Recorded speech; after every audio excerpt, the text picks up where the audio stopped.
разговарям с един от най-вдъхновяващите флористи в България. Човек, който е започнал от нулата и е превърнал страстите си към цветята в изкуство. Добре дошъл и благодаря, че прие моята покана. Добре заварил. Благодаря ти и аз. Как започна? Чуваш ли ме? Да. Как започна пътят към флористиката? Ами, пътя към флористиката започна още като бях дете. Да се призная, бях много дебело и самотно дете и нещо, което разнообразяваше скучните дни, беше да отглеждам цветята в градината на моето семейство. И така, покрай моята баба, се запалих да отглеждам цветя. Впоследствие се записах да уча озеленяване и покрай озеленяването заобичах и самите цветя като материал за създаване на нещо различно и нещо интересно. Това запали в мен, как да го нарека, любовта ми към флористиката и така вече 20 и няколко години. Това е едно от нещата, които за мен са жизненно важни. Така, Страхотно. Много хубав избор. А срещна ли трудности в началото и как успя да ги преодолееш? като цяло във всяка една професия срещат трудности, неотъпкани пътеки. За жалост в флористиката в България нямаме училище, в което да я преподаваме и където всеки желаж да отиде да се научи. Както казват българските ми колеги, ние трябва да откриваме многократно топлата вода. Ние минаваме по стъпки, които хората преди нас са минали, но за жалост в България няма кой да ни покаже как се случват нещата. И така с годините сме срещали много трудности, като откриваме неща, които за нас са били нови, а реално в цял свят това са практики и теории, писани по учебниците, но тук просто ние няма откъде да ги научим и всичко се учи с практиката и с течение на времето, като самоусъвършенстваш себе си от това, което се налага да изработваме. Аз знам, че ти си единствения флорист в България, който всъщност се занимава професионално с погребална флористика, ако мога така да я нарека, и правиш курсове за това. Би ли ми разказал малко повече? Така е, аз съм единствения в България, който професионално се занимавам с траурна флористика, освен всички други клонове на флористиката. Това е моята страст. Изключително много харесвам точно този тип флористика, защото е много различна от всичко останало, което сме виждали по магазините. И това е частта на флористиката, когато ние трябва да кажем последно с Богом на най-близкия си човек или на някой роднина или познат и трябва да вложим изключително много мисъл, изключително много емоция. В същото време трябва да технически да са добре издържани, защото нишката е много тънка между сватбената и погребалната флористика. Примерно. И трябва много добре да знаем какво правим, за да не превърнем едно погребение в кич, а да изглежда стилно, елегантно и да е точно на мястото си. Та, да, в България съм единствен, който го преподавам. Мога да кажа, че съм се учил от едни от най-добрите в света. Работил съм с Пим Ванденакер, с Нико Буканча, с Марош Петич и много други известни колеги от цял свят. Не сме работили точно в тази сфера на тема траур. Имал съм честа да бъда техен ученик и да работя с тях и смятам, че в България не го казвам от гледна точка на това, че съм може би единствения, който познава толкова добре всички тънкости в точно този тип флористика. Значи само можем да се гордеем, че българин е успял да пробие толкова надалеч. Може би да. А кой беше първият ти голям пробив или момент, в който си каза, да, това е моят път? Ами, може би не се сещам за такъв момент. За мен всеки един продаден букет преди 20 години беше голям пробив и всяко едно продадено цвете беше като тържество за мен, защото просто исках да докажа на всички и на себе си, че могат да се случат нещата. Никой не ме вземаше на сериозно преди 20 години и за мен беше по-скоро да докажа и на себе си, и на хората, че наистина мога да го постигна и ще го направя. Защото представете се един 17-18 годишен човек да застане редом с колеги, които са по 30 години в бранша. Никой не го взема на сериозно и едно време се базикаха повечето с колеги с мен, а в момента да го кажем така, че всички изпитват уважение и страхопочитание. Постигнал си всичко с труд, знаем много добре. И сега е момента да те попитам всъщност за теб какво значи всяко едно цвете, защото аз знам, че ти знаеш значението на всяко цвете, знаеш къде се използва и защо. Всяко цвете има различно значение, както траурната флористика. Там всяко едно листенце и едно стръкче има страшно голямо значение за това какво правим и какъв е човека, за когото го правим.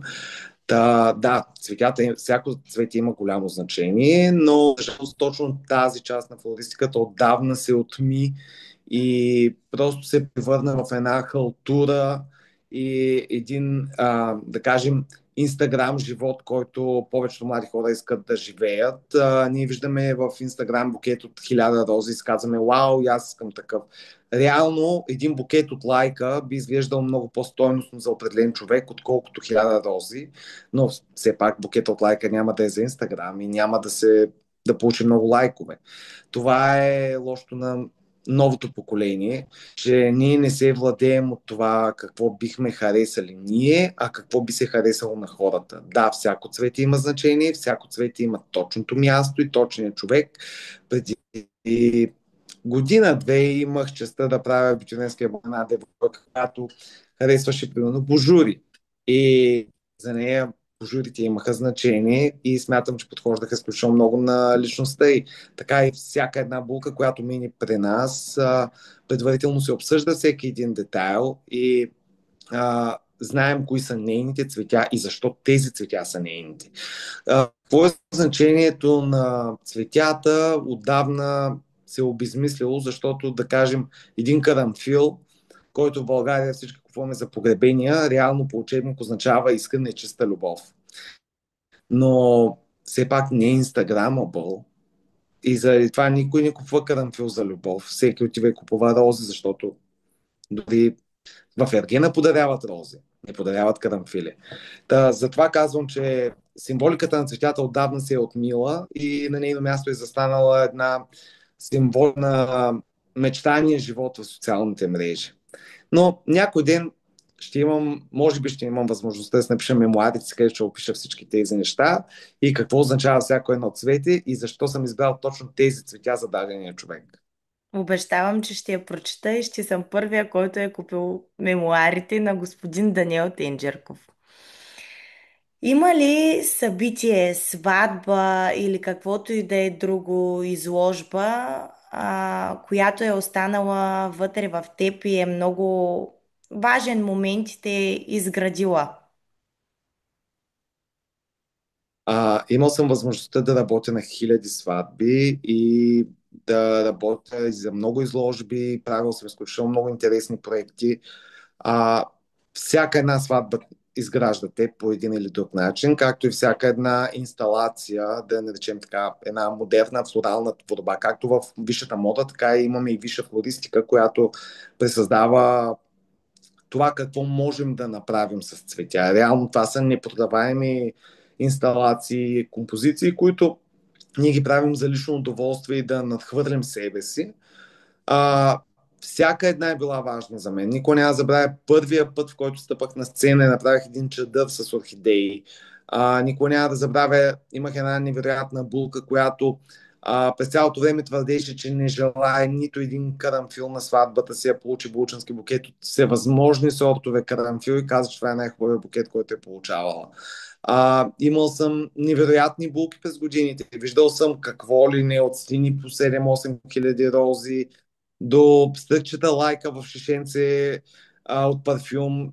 Така че всяка булка е различна, всяка булка е запомняща се. Не мога да кажа, че помня всички, но помня 90% от тях и всяка една е била за себе си. Моята цел е всеки да получи цветята, които са за него, а не цветята, които са модерно в случая. Имах преди много години една булка, която свирише на китара в рок банда. Беше изключително русо Барби а, и цялата сватба беше повлияна върху двете същности на Барби и на рок икона. И така направихме сватбата в пено заради Барби и в черно заради рок същността й. За нея избрахме много интересни видове цветя, които да покажат самата нея. Имали сме булки, които избираме цветя като олимпийски шампиони, където аз лично бях направил булченския букет от глориози, защото глориозата е цвет, което е символ на победата. Така че, пак казвам, всяка булка е специфична, всяка една поръчка е различна и всяка една поръчка остава завинаги при нас. А как успяваш да поддържаш това си вдъхновение и за всяка булка и за всеки повод ти да си различен и нищо да не се повтаря? Защото аз познавам твоята работа и знам, че няма едно с едно. Ами, може би защото работя с желание. Въпреки най-трудните ми моменти в живота, въпреки а, най-изморените дни, които съм имал и дните, в които наистина има бърнаут, аз винаги съм отивал с желание на работа и за мен да работя не е просто дейност за изкарване на пари, а за мен работата е тип емоция.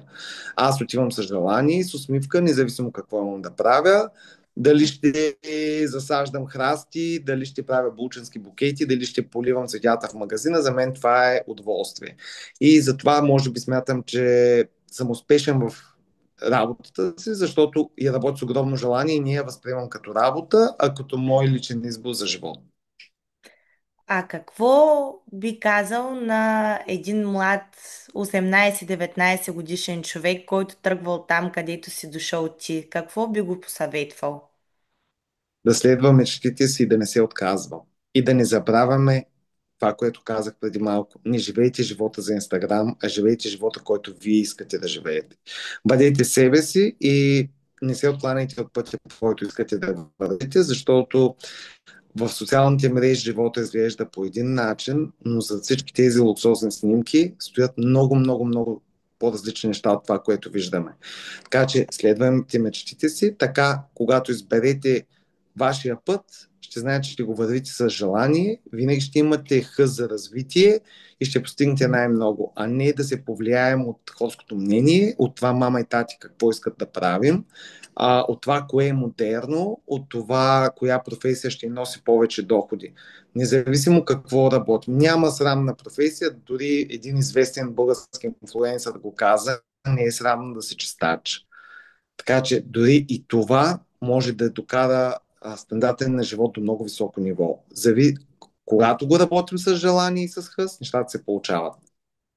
Много искам да ти благодаря, че сподели всичко това. Вярвам, че много хора ще се вслушат в твоите думи и се гордея, че те познавам.